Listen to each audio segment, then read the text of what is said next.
আসসালামু আলাইকুম viewers, welcome back to my channel. সবাই কেমন আছেন? আশা করছি অনেক অনেক ভালো আছেন। আজকে আমি আপনাদের সাথে খুবই মুচমুচে একটি নাস্তার রেসিপি শেয়ার করব। বাসায় যদি হঠাৎ গেস্ট আসে, এই নাস্তাটি কিন্তু তৈরি করে দিতে পারবেন। তো চলুন দেখে নেওয়া যাক কিভাবে তৈরি করতে হবে। স্ন্যাক্সটি বানানোর জন্য এখানে আমি 1 কাপ পরিমাণের পেঁয়াজ কুচি নিয়েছি আর নিয়েছি একটি সিদ্ধ ডিম। তো পেঁয়াজটাকে আমি এইভাবে কুচি করে নিয়েছি। এখন আমি সিদ্ধ ডিমটাকে ফালি করে নেব। তো আপনারা আপনাদের পছন্দ অনুযায়ী ডিমটা কেটে নিতে পারেন। এখানে কিন্তু ডিমের পরিমাণটা বাড়িয়ে নিতে পারেন। তো আমি এই মাঝ বরাবর ফালি করে নিচ্ছি।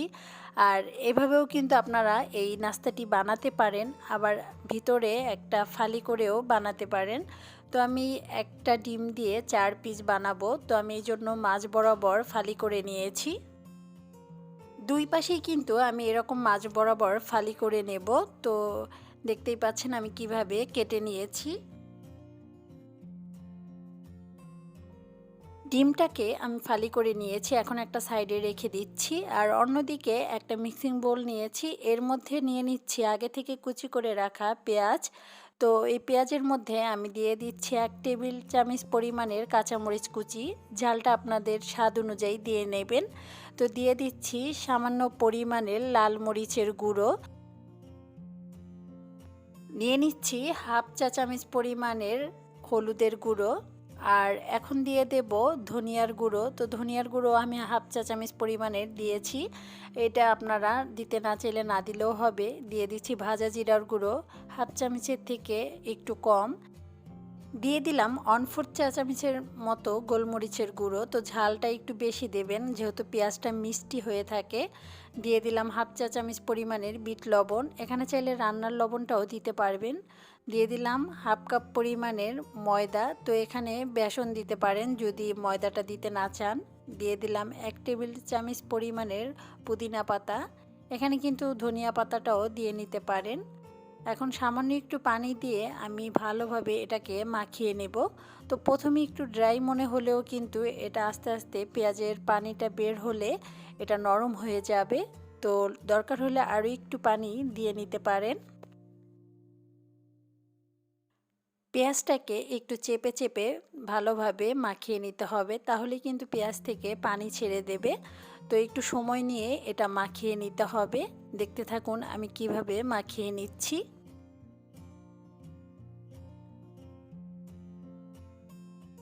এই পেঁয়াজের মিশ্রণটা কিন্তু রেডি করা হয়ে গেছে। তো আমি এইরকমভাবে মাখিয়ে নিয়েছি, দেখতেই পাচ্ছেন। এখন আমি এটাকে একটা সাইডে রেখে দিচ্ছি। আর আগে থেকে কেটে নেওয়া ডিমটাকে আমি এই মিশ্রণটা দিয়ে চপ করে নেব। তো এটা কিন্তু আমরা যেভাবে চপ তৈরি করি ওইভাবেই বানিয়ে নেব।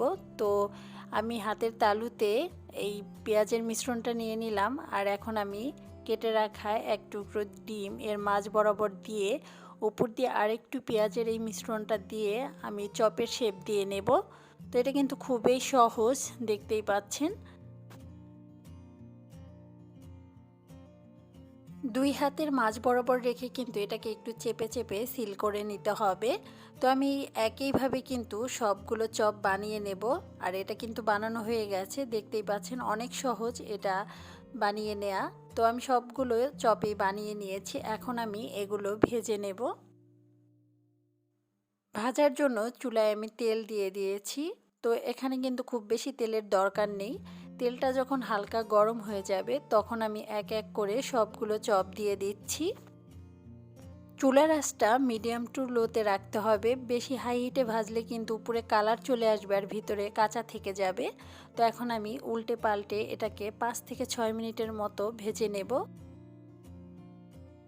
যখন এই কালারটা চেঞ্জ হয়ে যাবে তখনই বুঝতে হবে নাস্তাগুলো কিন্তু ভাজা হয়ে গেছে।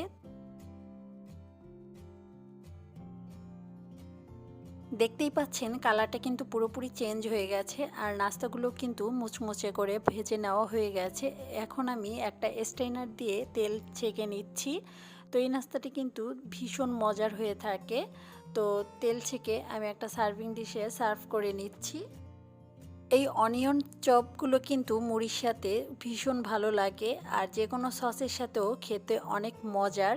তো অবশ্যই বাসায় ট্রাই করবেন, একবার খেলে বারবার খেতে ইচ্ছে হবে। তো আশা করছি আমার আজকের রেসিপিটি আপনাদের ভালো লেগেছে। ভালো লাগলে আমার চ্যানেলটি সাবস্ক্রাইব করে দেবেন আর পাশে থাকা বেল বাটনে প্রেস করে রাখবেন। সবাই ভালো থাকবেন। আল্লাহ হাফেজ।